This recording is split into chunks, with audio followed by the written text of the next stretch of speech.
Ang San Miguel Beermen ngayon ay kinakausap na nga itong Terra Firma Jeep para makuha yung kanilang number 1 pick at baka pati itong si Christian Stan Hardinger ay isasama rin. Sa ngayon kasi ang barangay ang San Miguel Beer ay seryoso dito sa plano nila na maka Grand Slam.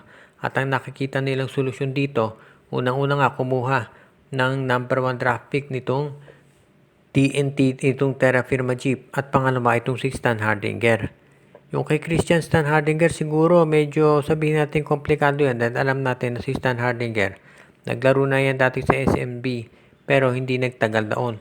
So baka kinakailangan ngayon kung gusto nilang makakausap itong si Stan Hardinger na bumalik ay dapat tanggapin niya yung role niya dito sa SMB na syempre magiging backup siya ni Junmar Fajardo. Kaya kinakailangan ngayon na pag-aralang mabuti yan ng SMC kung papayag si Stan Hardinger.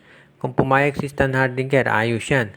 Plus, kung makuha nila yung draft pick ng Terra Firma, makakakuha sila ng isa pang stretch 4 na pwedeng gamitin. So, magiging loaded na talaga yung lineup ng SMB. Actually, kung makuha nila si Stan Hardinger, pwedeng yan na ang center nilang backup kay Junmar at magiging full-time power forward na si Moana Tautua at si Rodney Brondial. Samantala naman, yung draft pick ng Terra Firma, yan ang gagamitin ngayon ng San Miguel para kumuha ng isa pang point guard na pwedeng pumalit dito kay Wamit Yongso na hindi consistent ang nilalaro. Kaya nga magiging mas maganda ang resulta nito para dito sa San Miguel kung sakasakali na matuloy itong nabanggit na mga trades. At alam natin na bibigyan niya ng buong suporta ng SMC lalo na at naghahanap talaga sila ng mga teams ngayon na kinakailangan na tutulong dito sa mga gustong mangyaring SMC na Grand Slam. Asahan natin nakakausapin ni Al Francis Chua itong Terra Firma at Northport para makakuha ng iba pang players itong San Miguel Beermen sa kasalukuyan. Ang isa pang team ngayon na nagre-ready dito sa darating na season na itong Converge Fiberxers. Siguro alam na ninyo na ito si Mikey Williams ay tinanggihan yung offer ng Converge. Magalaki naman daw yung offer na pera ng Converge pero talagang umayaw si Mikey. So ready nang mag-move on ng Converge dito at naghahanap sila ng panibagong mga players na pwedeng maidagdag. At kabilang doon sa tinitignan daw ngayon itong Converge Fiberxers na itong si Jason Brickman. Baka titingin sila dito sa draft kung po pwede nila makuha itong si Jason Brickman na papalit dito kay Mikey Williams.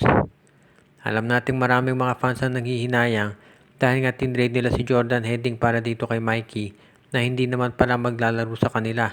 Pero sadyang ganyan talaga yung naging sitwasyon at masasabi natin na tapos na yan at kinakailangan kung ikaw itong Converge Fiberxers, ma-realize mo na kinakailangan na lumipat na ng ibang option itong Converge at tignan na itong darating na draft at dyan sila kumuha ng player na pwedeng magamit. Kung sakali nga na ito yung mangyari, sa tingin ko magiging okay naman kung si Brickman ang makuha nitong Converge Fiberxers. Dahil ang gustong mangyari ngayon ng management masiguro na yung kanilang lineup para sa darating na season ay ready nang mag-compete sa isang kampyonato. Seryoso daw dyan ang Converge pero alam naman natin na para ito yung mangyari kinakailangan nilang masiguro na makamove on na sila dito sa nangyari kay Mikey Williams. Yes, nakapanghihinayang na wala si Jordan Heading pero tapos na yan. So dapat siguro mag-concentrate na lang sila dito kay Jason Brickman na pwede nilang makuha. Veterano na itong si Brickman pero katulad din yan ni Mikey pero ito yung walang tinatawag na mga issue pagdating sa kontrata. Kaya bagay na bagay yan dito sa Converge ngayon. Kaya so kung ikaw Converge dapat mag-move on ka na kay Mikey at mag-focus na lang dito sa posibilidad na makuha mo itong si Jason Brickman sa iyong lineup ngayon.